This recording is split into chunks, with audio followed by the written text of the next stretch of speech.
Our pace of living leaves us little time for leisure. Our program will give you a chance to experience the fascinating world of traveling, extreme adventures, hunting and fishing. Each week we will take you to the most beautiful places of Kazakhstan.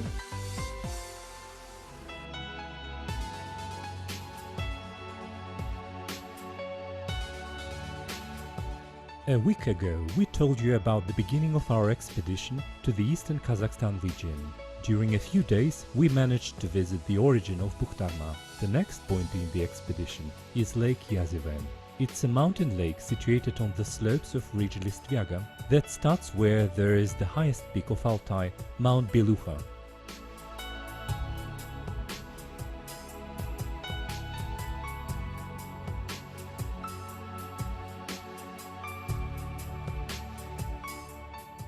The name of the lake is promising to avid fishermen.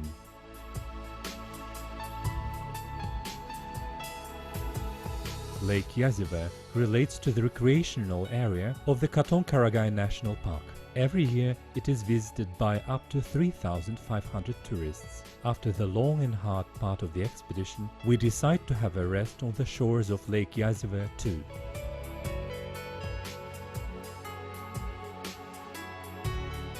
After an expedition to Chindagatuy, Maxim Levitin and Inspector Janat Suleimanov head for Lake Yazyvel to fill their provisions with fresh fish. In order to get to the lake from the Katon-Karagay regional center, one has to get to the village of Birel. Beyond the village, the road to the Rakhmanovsky Springs runs along the river Birel.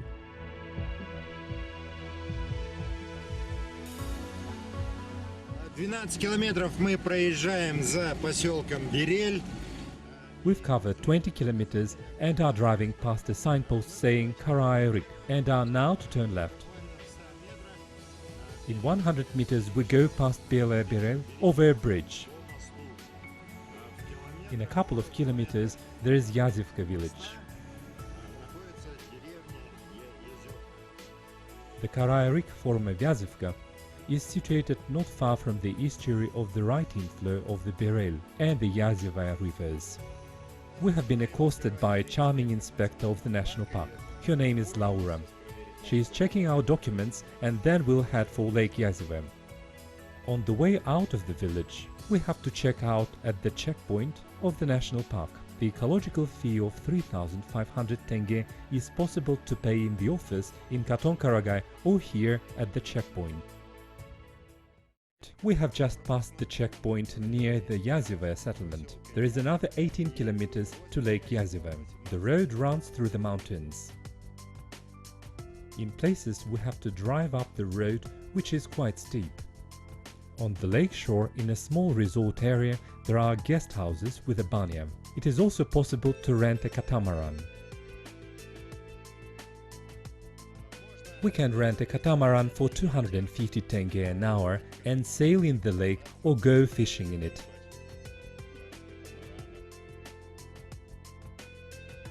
We take a decision to spend the night in tents. Fire safety rules of the park allow us to set bivouacs only in the places designed for that. Мы подъехали к одному из таких мест. Здесь ровные площадки для... Here we are in one of the places where we can set tents. We have even space for tents and fire. In the summer, it gets very hot here and fires are common here. By the way, for making fires in places where it is not allowed, there is not only a huge fine, but you may also be called to the court. So you can only make fire in such specially allocated zones like this. We set the tents quickly and go to the lake with our fishing rods. From the lake, there is a magnificent view to Beluha. This mount has attracted impressed travelers for more than 100 years.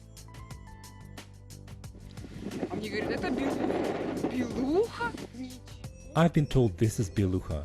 Beluha? I can't believe we have reached this point. We have seen so many natural landscapes with snow caps. Usually the mount is hidden behind clouds.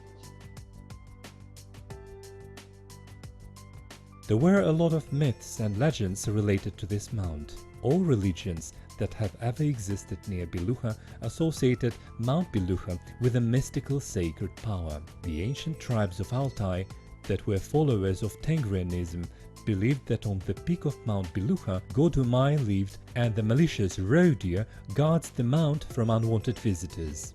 It was considered dangerous to approach the foot of the mount. It was only shaman's privilege of a high rank to visit the sacred place.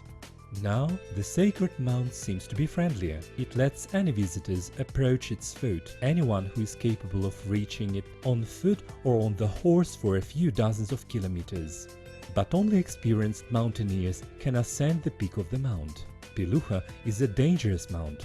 Quite a lot of adventurers passed away trying to conquer the height of the mount, with its stones falling and avalanches. We decide to fish by Lake Yazyve. Кстати, рыбу видно издалека. По воде расходятся круги, прыгает рыба, не знаю.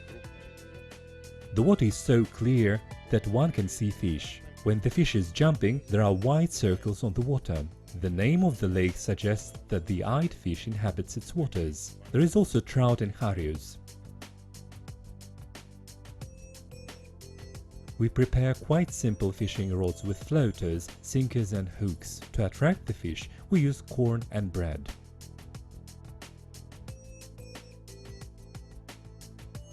В общем, план у нас такой.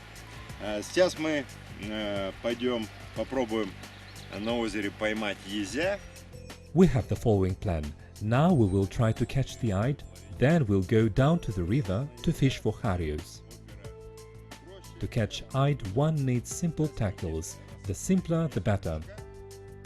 It should consist of a hook, a sinker, fishing line of 0.2 mm and a 4-meter fishing rod.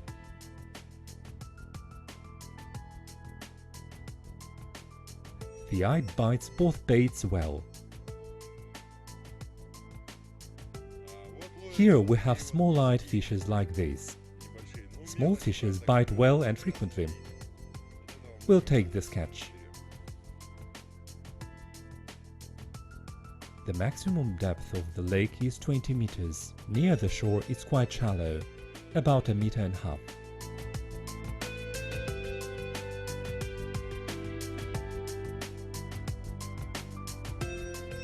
Within the first 3 kilometers, the river flowing into the lake runs across the mountain valley and is quite quiet, and the banks look like marshes.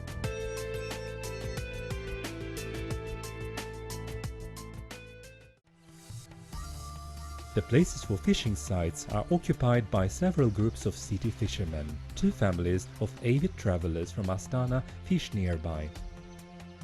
I'm just a tourist, not a fisherman. So I have only one fishing rod, one floater and a hook, plus a can of vegetables. In the evening, fish starts to bite more intensely. We get eyed fish, as large as the palm, one after another.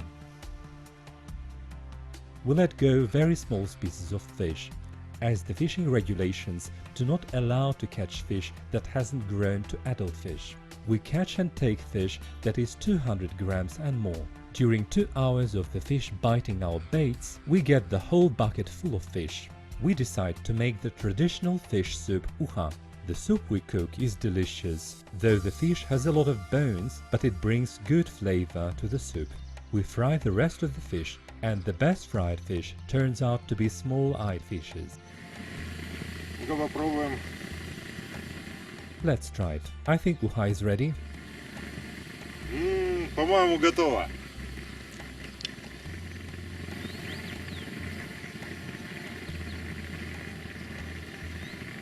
The eyed fish should be boiled no more than 5 minutes, otherwise it gets too soft.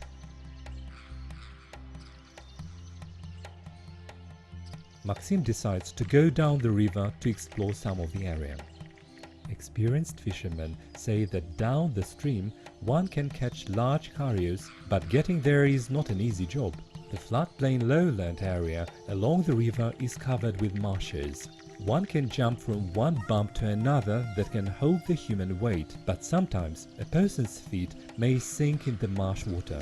So Maxim refuses to take risk to cross the Yazyve river from the camp.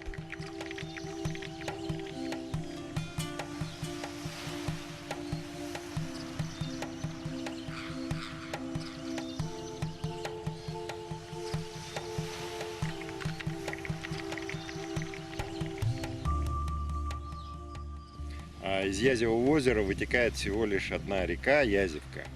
И в ее устье, говорят, хорошо ловится хариус. From Lake Yazeva, the only river, the river Yazevka, flows, and in its estuary, people say there is Harius. But I cannot get there. I've made a few attempts to cope with the marshlands. The sedge marshes are as deep as 1.5 meters. On the surface, there is a sedge layer with bumps that may hold your weight for a little while, but if you stay there longer, you start sinking. We fail to cross the river with marshes on the banks, and Maxim decides to concentrate on the underwater realm of the lake and the inflow of the river that begins there. We have tried to fish from the riverbank, and now we would like to see what the lake is like underwater. Who knows, we may see this large fish there.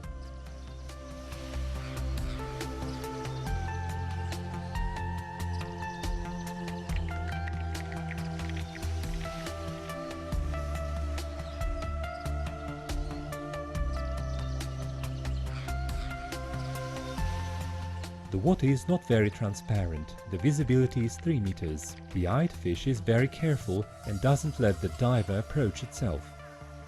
Maxim swims a few hundreds of meters and gets into the estuary of the river Yazeva.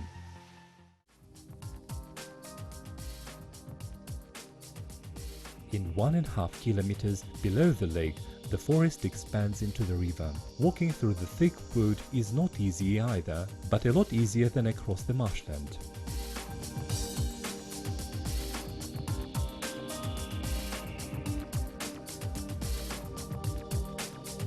Fishing for the eyed requires a different kind of equipment, unlike fishing for the Harius.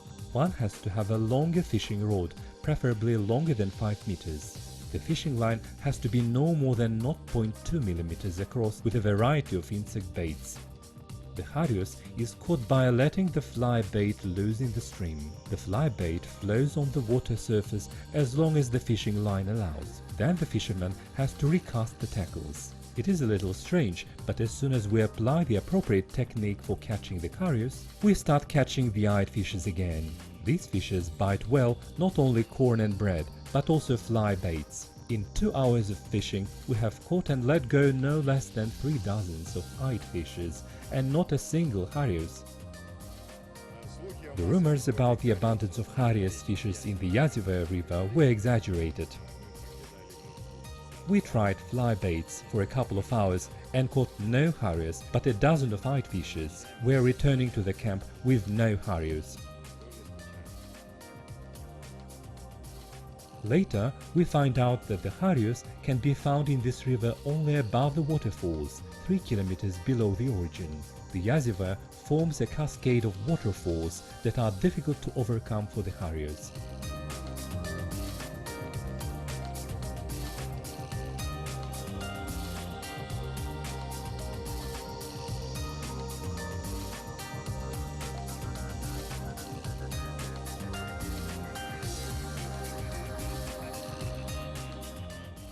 Мы сейчас стоим в сотне метров от реки, но и до сюда доносится сильный шум. We are now in 100 meters from the river, but we can hear the waterfall even here. It's the cascade of waterfalls of the Yazeva River, a few kilometers below Lake Yazeva. The cascade consists of a few small but picturesque waterfalls, as far as I know. They make this noise. Below it is quite hot now, but closer to the waterfalls it's chilly and smells ozone. The schedule of the expedition is tight and we have to return home. We will return here to fish for the Harius next time, but even without this fish we have got plenty of positive emotions from these spectacular natural places, and the trip will be unforgettable.